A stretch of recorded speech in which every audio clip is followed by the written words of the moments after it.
What does it mean to love dunya? Does it mean that we're not allowed to have nice things? Does it mean we're not allowed to have jobs and get married and have nice houses? Of course we can. In fact, there were many companions who were extremely wealthy. But the problem is that the dunya has taken over our hearts. Hubb dunya becomes a disease when you don't own your stuff owns you. You don't own your money owns you. You don't own your status owns you. You don't own your power owns you.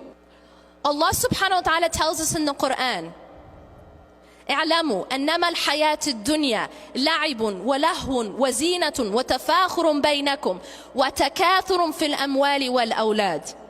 Know that the life of this world is play, amusement. You know what's very interesting about this ayah? That this ayah is a chronological timeline of our life in this world, of the things that matter most to us in this world. Because when we first come into this life, what's the most important thing to us as a child?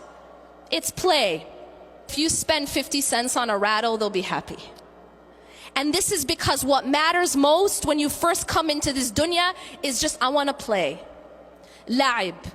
اعلموا أنما الحياة الدنيا لعب ولهو. And then you get a little bit older and now you're kind of like in late elementary, middle school. Because at that point, the most important thing to them is entertainment, amusement. This is called lahu in the Quran.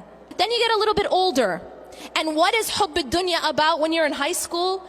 Well, pretty much it's about what you look like, what you're wearing. This is the time when people are so concerned about what they look like, because what you look like becomes of utmost importance.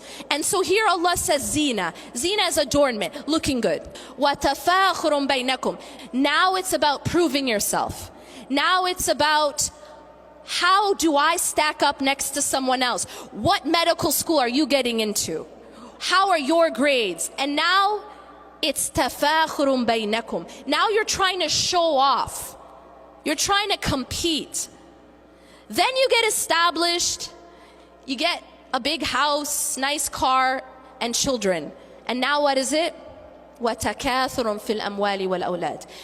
Now it's about getting a lot or competing in the accumulation with regards to money and your children. But what's so interesting here is that Allah says all of this, He gives us an analogy. See, all of these are halal things, but these are the things we get caught up in. And each person is at a different stage in that dunya. But all of it, كَمَثَلِ غَيْثٍ أَعْجَبَ الْكُفَّارَ نَبَاتُهُ ثُمَّ يَهِيجُ فَتَرَاهُ مُصْفَرًّا. All of this stuff that we get so caught up in, it's like a heavy rain that makes the farmer super excited for a while. Because what happens, it brings vegetation. But then what happens to that vegetation? These things that we chase, what happens to it? It starts to crumble, becomes dry and yellow, and then it just becomes nothing. Allah subhanahu wa ta'ala is teaching us that the life of this world isn't meant to be chased. It isn't meant to be loved in that way. And when you take hubb dunya and you fill your heart with it, it actually causes all types of other spiritual diseases.